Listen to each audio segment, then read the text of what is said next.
Welcome to MMA Fancast. My name is Luke Basin. Welcome back to everyone who is already a subscriber to the channel. If you're not already a subscriber, please subscribe so you can see more great interviews, including the one coming at you right now. Always very excited to have first-time guest on the show. She is one half of the Chase sisters, who are known in Pittsburgh as the Fighting Sisters. They do a lot of combat sports of all types. Been waiting to get her on for a long time, really wanting to, and super excited to have Brigid Chase. Brigid, welcome to the show. Thank you so much, Luke. Thanks for having me. Super pumped. Thank you so much for coming on. You've got a big pro MMA fight coming up for 247 Fighting Championship. And it originally was announced as Brawl in the Burgh 22. Is it still Brawl in the Burgh 22, or have you been moved to Brawl in the Burgh 21 and a half? I'm still, as far as I know, I'm still on Brawl in the Burgh 22. I'm on the later card as far as I know. So I haven't heard anything about that yet. But I do know they're running a earlier show now with Muay Thai fights earlier and some more MMA fights, which is gonna be 6. So it's basically like a whole day of fighting. I think they start at 9 a.m. and then they go to the second card at 7. So doors open at 6. Wow. Yeah, I do know I do know they just announced it today. Get on 247 Fighting Championships Facebook. Check it all out. That's all breaking news. We're super excited. I actually just today had the pro MMA main event of the 21 and a half card. Lucas the Sniper Siebert on the card on the show, which is super great. You've been training awesome. out of Indio Dojo for your MMA career. You're 4-2 as a pro. But before we get to all that, you're also taking on a very experienced professional women's MMA fighter. But before we get to all that, what type of martial arts or sports background did you have growing up? Let's go into you and to some degree Hopes, because you guys might have done similar things or not, but this is you. So what did you do growing up as far as sports goes? So growing up, we did sport karate. We competed in the National Black Belt League, NBL, and a couple other leagues, PKC, and there's a Pennsylvania league. It's called PKRA, so a state league. We started karate. So I have my one sister, Hope, and I have a youngest sister named Brigid Chase. She races, actually. She's doing go-kart racing, and her goal, she just did her first stock car race back in October. So super pumped about that. But anyway, we all started when so I'm the oldest. We started when we were 5, 4, and 3 years old at the same time. In our neighborhood, my dad started teaching us martial arts right away because in our neighborhood there were a bunch of bad things going on. So we had pedophiles in the neighborhood. So like one guy, they don't live there anymore, but when we were at that age, one guy molested his niece, who was 7 years old, so a little bit older than me. So my dad was like, hell's no, not helping my girl. So they were on the other side, but still, so we literally were not allowed to pass. So we have a pool and we have 2 yards. We weren't allowed to pass the pool for years, just so that without our parents present, just to keep safe. And he started teaching us different defensive moves and got us enrolled in a karate gym. And then we opened our own gym, and our dad continued to train us through that. And we compete in sport karate. And then we started boxing. We started doing some Golden Gloves boxing when I was 11. Yeah, 11. Because when Hope and I were 10, we saw the Chris Cyborg versus Gina Carano fight, which at that point was like the biggest female mixed martial arts fight. And Hope and I grew up like we loved watching the old UFC fights. Like we loved watching like Chuck Liddell, Czech Congo, Forrest Griffin, so all those guys. And then that was the first time we saw girls fight at that high a level. And then we told our mom and dad, we're like, we want to do that. So they're like, okay, well then you got to get hit in the face. We're gonna get you in boxing too. So which is a good way to learn that. So we did that for a little bit, and then started training mixed martial arts when I was 14 at a nerd gym, not Indio. So we did that for a few years, moved on from that gym, And then we started training at Indio, I think 5 years ago. I think this is our 5th year. And we started training with Danil Villefort, who's our coach. And yeah, so so we started working there. And at the time, right now, it worked out good too, because my uncle Jeff Kennedy, he coached us for a number of years too. He also teaches Muay Thai there with Mikey Hewitt. He's our other coach, so we got a good group there going. That So is a great it works group. out. It now It makes is. sense. It's cool. It now makes sense why people at the gym call your Uncle Jeff Uncle Jeff. I wondered how he got that name because I actually came. He's actually. It's actually, I believe, I think it's a cultural thing. So my uncle is Filipino, and a lot of people, when it's a you call him uncle. So and I believe, and I could be mistaken, but it's Uncle Jeff. But Hope and I call him Uncle Jeff because he's actually our uncle. But that's just what he likes to be called. Yeah, it's a So yeah, great one. I did an interview with Uncle Jeff and Mikey.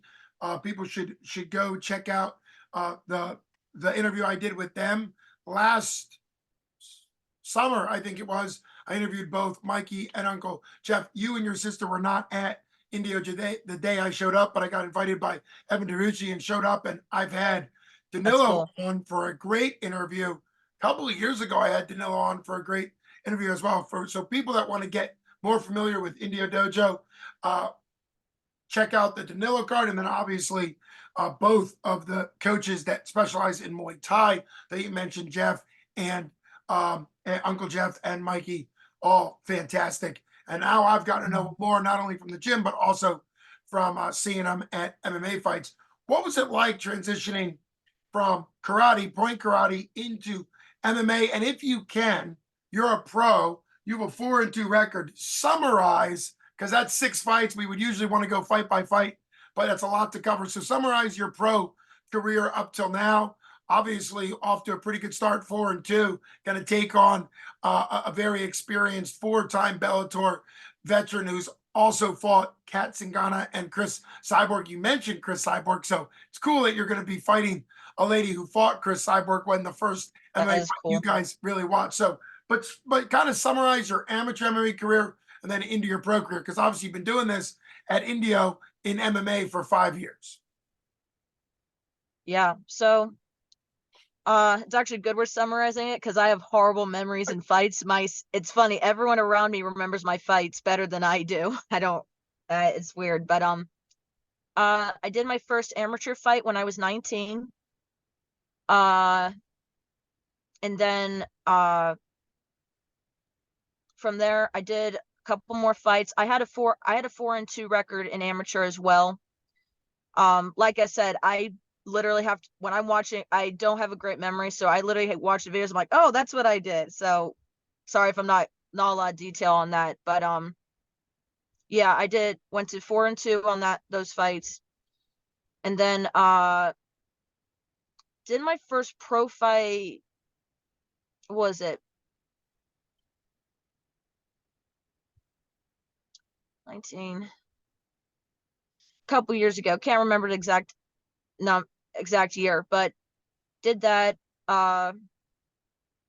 and now I'm here. So sorry, not really big on that, but as far as sport karate goes, it's been it's cool because sport karate gave me a very unique style that people are not used to, which I'm super grateful for. And also it gave me a platform to get used to competition, honestly, like taking wins, taking losses, using speed, timing, footwork, which is a big part of point sparring. If you ever look up, so like fighters that use that style, Stephen Thompson, MVP, Michael Venom Page, Raymond Daniels. So those are a couple people that came from the background I'm talking about. So a lot of speed, footwork, timing, great kicks.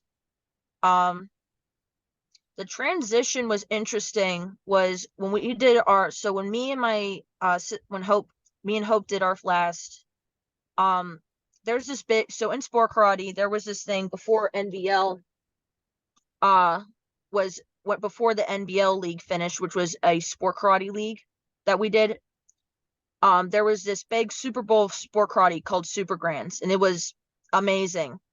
And we knew when we were done with MMA I was 19, Hope was 18. We were just competing in the adult division. Hope got hit in so it's controlled fighting. It's who hits first, not who hits last. It's more a game of tag. And Hope got this one girl, I don't know what it was. She kept like trying to slug Hope and like hitting after the bell. And Hope looked at my mom. She's like, I want to fucking break her nose. And my mom's like, okay. My mom and dad are like, okay, you're done with sport karate. Okay. Because there was no longer that it was harder to pull back on like punches and kicks because we were getting more used to MMA, which is what we wanted to transition into. So that was interesting. I'd say a big transition was definitely the ground for me, because again, sport karate, there's nothing on the ground. And clinching. So like working the Muay Thai clinch, because you don't work in that close range in sport karate, it's more distance fighting.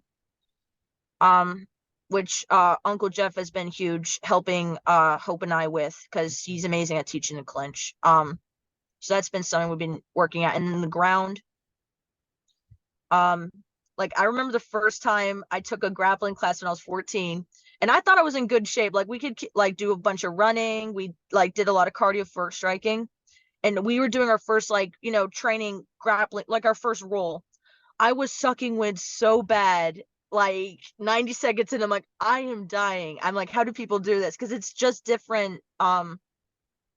It's different cardio. Like it's like I wasn't used to squeezing and setting my base down low, and I was not used to someone's weight being on top of me as I'm trying to escape. So yeah, that was fun. But yeah, I'd say that was the biggest transition from that point. But now I'm excited how far I've come with it. I feel a lot more confident on the ground and the clinch. And I feel like I've become a more well-rounded fighter because of the training I had. So again, thanks to my coaches, it's awesome. Yeah, well, shout out to all of your coaches. It's really cool because you and your sister have done so much in martial arts. You're still young, you're obviously a pro, and now you face a big test of a lady who's had 12 pro fights like we were just going to talk about. So talk a little about her. How did this fight come together? Was she somebody that you knew about that you wanted to fight? I know you're the local Pittsburgh fighter, so typically you're the one trying to get on a 247 card. I know they've been wanting to get you and Hope on a card for a while. Love Indio Dojo. A lot of great fights. You currently have an amateur champ. Yeah, who won an amateur He championship did. for you, and He Evan did great, DeRucci. Yeah, he did great, and Evan DeRucci is in right? line for the 170 amateur. I don't know if that's gonna Mm-hmm. come together for the June card. It hasn't been announced, but those are the two guys I knew. I also knew Ken Burns. Ken Burns had been at Waynesburg University when I was there. So I know Ken, and obviously you just have a lot of great talent in your gym. So I guess I'll ask for you, what has it been like? You've been developing, the gym's been developing, Indio has grown. You guys, I think, changed locations. All right about that? You grew or you expanded or something for Indio. Might be Oh, wrong. for Indio. So coach originally had one part of the building, and then he expanded and got another side of the building. But we're actually looking, so he's actually looking to move the building eventually. So they have a place, don't have a moving date yet, but really excited. It's gonna be a really awesome facility. So that's gonna be fun. So It not is sure when exciting. we're moving. And I Huh? just realized we haven't gotten to talk about White Viper, which is you and Hope and your family's karate gym. Talk a little bit about that. Yeah. What's it like managing, owning, coaching, whatever you do with that gym? So it's awesome. So Hope and I and my mom is named Brigid as well. I'm named after. She's Brigid Chase. She's also Hope and I's manager for our fights. Um but we all teach the children's and toddlers classes, so that's amazing. It's nice to just pass on what we've learned throughout the years and we teach karate at that school. So we teach what we've learned from our dad, Peter Chase. He teaches the adult classes over there, but it's awesome. It's really great. Biggest thing that's awesome about teaching, one of the big things I really enjoy about teaching karate is just seeing the kids grow and develop with more confidence. They're able to assert themselves, but respectfully, which was huge because I don't know. I feel like, especially not parents or any, but I feel like especially with what's put out in social media and what they're watching on TV, it's not encouraged. Like how to be just. So when I think of kids, I try not to think of them. I try to think of them as little people. They're not just whatever little kids, because they're little people. They're eventually going to be my age, and then when they grow up, they're going to be taking care of the rest of us because they're the next generation. So the thing that's awesome, we try to hold them to a standard where they carry themselves responsibly and respectfully, but they can have fun while they do it. So a big part of that's very important to me. That was something my mom always told me and my sisters, like when you know how kids become teenagers. So when I turned 13, she sat me down and brought my sisters there. She's like, okay, ladies, I just want to let you know, there's no teenager stage. And we're like, what? But I'm 13. She's like, no, you're now a young woman. You are not, you went from kid to young woman. We're not going through the teenage stage where your hormones are raging. You're going to act responsibly, and you're going to handle yourself like a young adult. That's what's going to happen. You now have more responsibility. You're not a full adult, but you're going to prepare. This stage right now is preparing you for adulthood. So there's no fooling around and stuff. So that was huge, because that, honestly, for me and my sisters, it was big. So I'm not saying we never got irritable or talked back and then we regretted it because there were consequences, but that was always the big thing, was just carrying yourself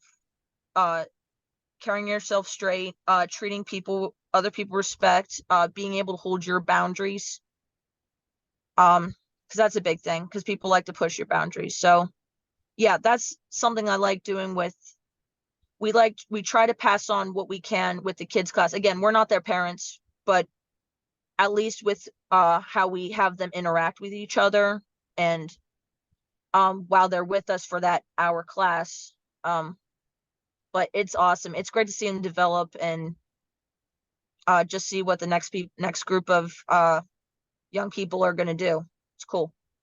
That is really cool. That puts you in a teaching role too, like you said, mentor, teacher, kind of even into some child development. Like, what is healthy for them to kind of have responsibility and do with respect, all those things, life lessons from your mom. Really fantastic. What are your thoughts on Gabby Holloway, your opponent? Why say yes to her? And talk about your excitement of being on this Brawl on the Burgh 22 card for 247 Fighting Championships, June 29th. Get your tickets now on Yes. 247fighting.com. Make sure you give credit to Brigid, or get them directly from her or anybody at the India Dojo gym. They usually sell them. But talk about this matchup: 4-2 versus 6-6, 12 pro fights. You're coming in on 6 pro fights. She has twice the number of pro fights as you do. Why say, which is great. You're going up against a more experienced person. Why say yes to her? Because I love to fight.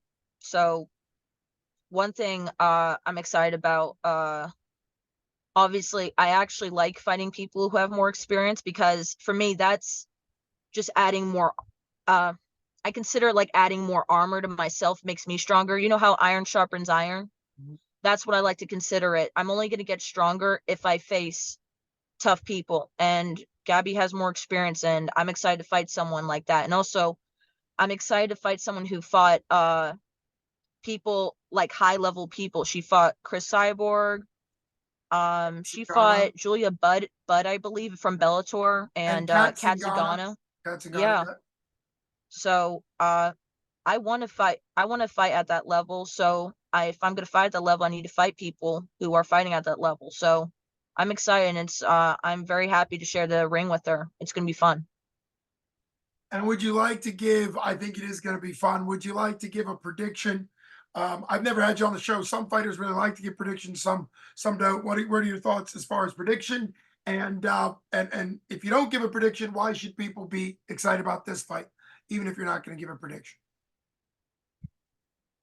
Uh, I don't like to give predictions because it's a fight. Fighting it, in my opinion, is unpredictable. Anything can happen, which is what makes MMA exciting. Reason people should watch this fight. You got a girl. So with Gabby, you got a girl who is high level. You got a high level boxer. She also, I believe, her background is wrestling. She's strong. She's fought high level people. She's ready to bang. And you got with me, you got someone who has a sport karate background.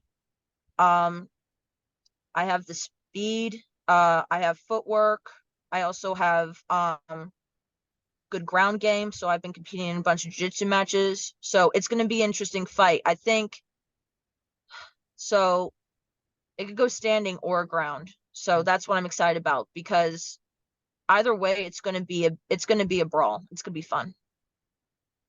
I think it is going to be fun for me and everybody there. Get tickets to be in person, or if you're following the Chase sisters from around the country, which they might be with your experience of traveling and competing, go to the App Store on any smart device, download 247 Live, and get the pay-per-view. You can still give Brigid credit that way. Talk about your sponsors, part about being an amateur and now a pro fighter is getting sponsorships from local businesses or gyms to really support you and your sisters. So talk about your sponsors and why people should consider supporting your sponsor. So, for Hope and I, one of our sponsors is our family business, White Viper. So we're really excited about that. We are right now in my sister, she handles a lot more of the media stuff than I do. She's way more techie than me. I'm like a cave woman compared to her on the tech field. But we're in the process of gathering sponsors right now and getting ready to release a post. So if anyone wants to sponsor or is interested in that, direct message my sister and on Instagram it's Hurricane Hope Chase. And she will be able to work something out. But yeah, we're getting ready to do posts. We're getting ready to release t-shirts for the fight. So Hope and I are going to do a combined t-shirt with her logo and logo for myself. So that's gonna be fun. Something else I wanted to mention, I have a teammate, Bryce DeLeon, who's going to be fighting on the same card Hope and I are, and really excited. He's a 125-pound fighter. But go in and check out his fight too, guys. He trains at Indio. He's super fast. Runs circles around me. He's like that fast. So it's awesome. But if you guys get a chance, watch his fight too. It's gonna be freaking awesome. But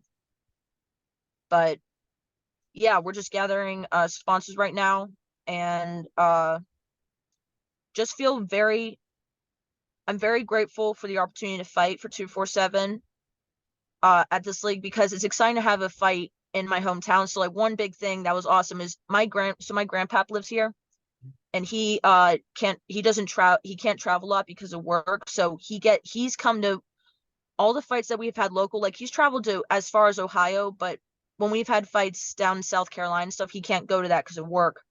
So one thing I'm excited about is that he gets to come watch a fight. It's so that benefits having family, friends go see it. Some of our students from White Viper, our teammates from Indio, and also some of my coworkers from my job, my other job. So yeah, but I'm excited. I got a good group of people around me, and I wouldn't be able to do this without the support system I have. So yeah.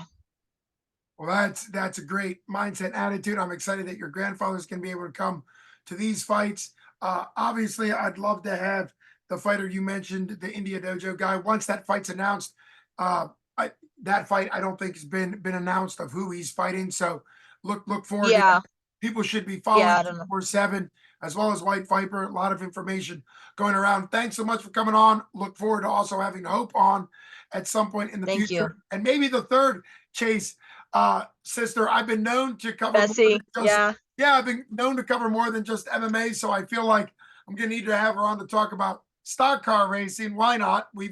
I've had some She's just exceptions to, starting, so it's yeah, exciting. She doesn't have her own car yet, but she bought her first trailer. So whenever you're racing in go-kart, so it's the build-up stage, right? yeah, So they had a stock car relays. So the racers that are more experienced, if they see they'll let some the people still doing go-kart who are more promising, they'll let them borrow their car for the race. So Bessie was one of those. She got an opportunity.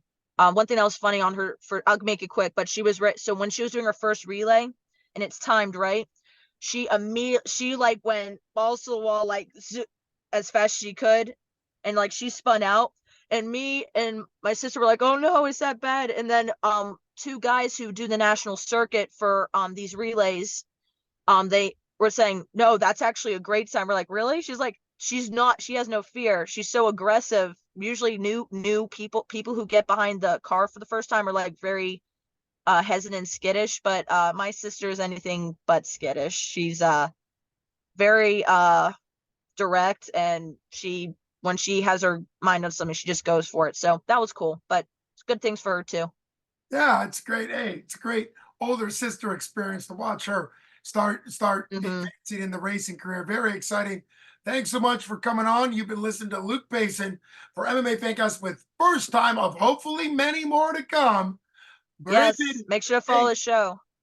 Oh, thank you so much, Thank you Bridget, so for that much. shout out. And people should like the Facebook pages of White Viper and 247 as well, because a lot of good things coming on both of those, and India Dojo. Thanks so much for coming on. You take care. Best skills to you. June 29th, Monroeville Thank Convention you. Center. Get there in person for both events. 247 Brawl in the Burgh. 21.5 is the noon card. And then your card is the 7 o'clock card, which is Yes. Brawl in the Burgh 22. So you'll want to make sure that you select Brawl in the Burgh 22 if you're specifically trying to get a ticket to watch. Brigid, thanks so much for coming on the show. Best skills to you. Thanks for having me, Luke. You got it. Have a great day. Thank You you. too.